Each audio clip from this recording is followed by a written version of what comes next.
deeper voice. You know, it's just natural. It's made that way. You know, it's not all woman that is soft, but really, you know, you could see the woman is built to be somewhat softer than the man. It's just natural. But the woman bear a lot of pain, you know, just the bringing forth of life.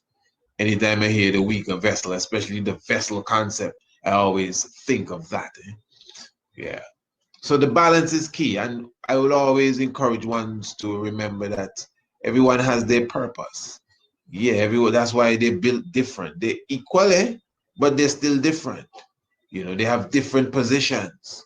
You know, as we said, one positive, one negative. You know, they one the spirit, one the physical, and they have certain circumstances where one will rise above the other. All of that is what one's need to comprehend.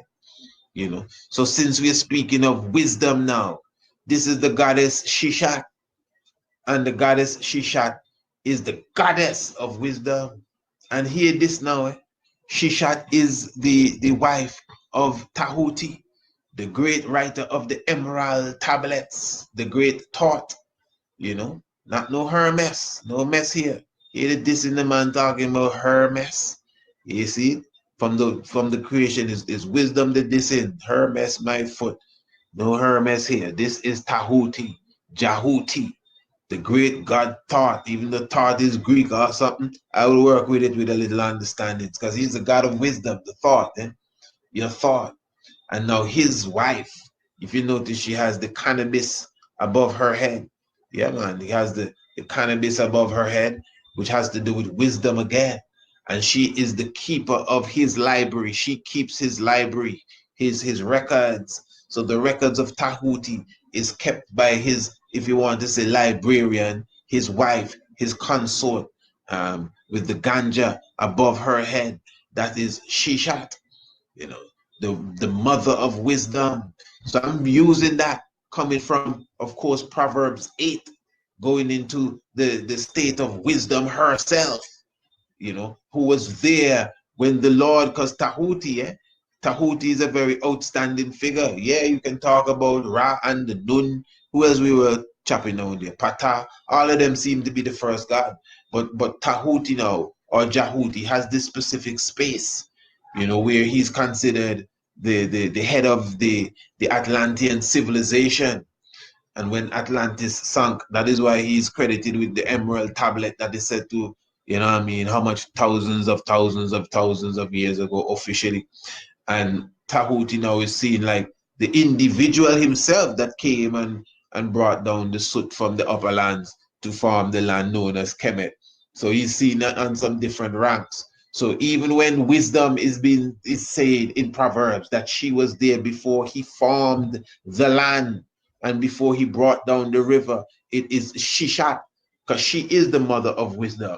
And Tahuti is the creator God, the God that wrote all things, the father of mathematics and geometry. He's the one with the compass and the square, you know, that put it into the depths and measured the earth and measured the depths and measured the waters underneath the earth. Yeah, Tahuti is known for that. And you can see the reigning couple there, you know, male and female. So even biblically, again, I think it is clear that there is a male and female aspect of creation. And, you know, again, before we move on, let me just be clear here. Even our Afrocentricity, in our African tradition, this is how we speak of creation. You know, when you hear us speak of the gods, for example, what's our father's name there? Amun Ra. Amun Ra had Amun Ra and Mut. Amun Ra and his wife Mut had Tef Tefnut, Shu and Tefnut. One is man and one is woman. That's how we draw them. But they represent, if I'm not mistaken, moisture and air. You know, yes, moisture and air. These are elements as such, and you know, the atmosphere and everything. That's creation. You know, so in a sense, the story is not about a man and a woman really, but the concept of the man and the woman is used to express Obviously, one is masculine and one is feminine, one is positive, one is negative. So it's the same thing here. So when wisdom says she saw when he created and he created, it's elements. Doesn't necessarily mean there was a man floating through space, making the earth like, in his hand like on a ball of clay. Because we have that in Kemet too. We have canoe, making man on the potter's wheel. But that's how we express the science. And this is very, very important. Look at beautiful goddess Nut. This is the goddess Nut. If you notice, you see all the stars, imprinted on her. She's naked, eh? She doesn't have on any clothes. And I'm sure there's nobody looking at this that is being turned on. I'm serious with what I'm saying. I don't feel no way. Straight up. You know why? Because now, if this was something else from a European perspective, what I mean, it would be a different expression. But in our African tradition, that's why some people tell you, oh, well, nothing wrong, you can dress how you want. Look in Africa, they have their breasts out and this and that and that and that. But you'd be surprised.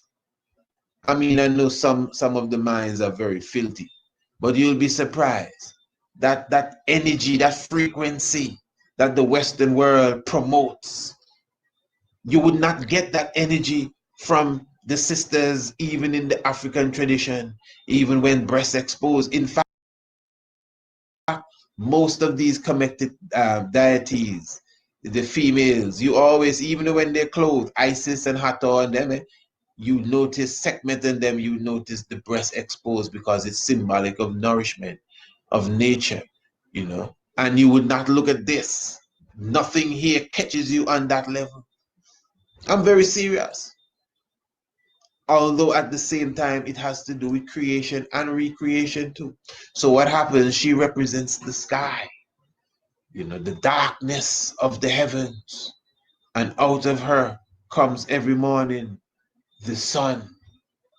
You have Geb down here, which represents the earth in this typology here. And between the earth and Geb, you have Shu, which is the air that is said to be the pillars upholding.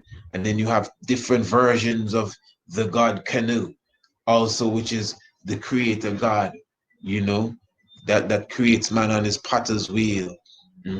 So when you understand this now, she is said to bring the sun. She's the mother of the sun. She's the night. That's why she is covered with the stars and the planets all over her body. Because in the morning, she's going to give birth to the sun. And in the evening, she swallows the sun up again within her. So that science now, as we look even at the womb of the woman itself, remember she gives birth to the sun. So that means the sun is coming out of her womb. Remember, the sun is S-U-N, but the sun that comes out of the womb is S-O-N. Let me see, I got that right? Yeah, S-O-N. I don't want to get the wrong sun coming out of the womb. Yeah, S-O-N, the little baby boy, as they call it. The little baby girl. That's a sun too. Yeah, that's a star. The sun is a star. You have a sun and you have a star. That's his sis star. That's his sis star. Yeah, check it. So that's a star and that's a sun. They come out of the womb. They rise in the horizon. The moon, all of them come out of the womb of the mother Nut. So the womb of the woman, naturally, as you could see the representation, this is life. The endometrium at the side, the cycle of the cycle of the menstrual cycle, and then the ovulation cycle as well, and the fallopian tube, wherein the egg itself will come forth from and travel along the fallopian tube and position itself to ignite with the sperm that will go up the vaginal canal and enter into this very sacred space here. And then the son is born. We will return to that. But now the The womb of the woman is symbolic of the black hole of creation. And when a person understands how important the black hole really is, the main point as it relates to the black hole is that all life comes out of the black hole. That's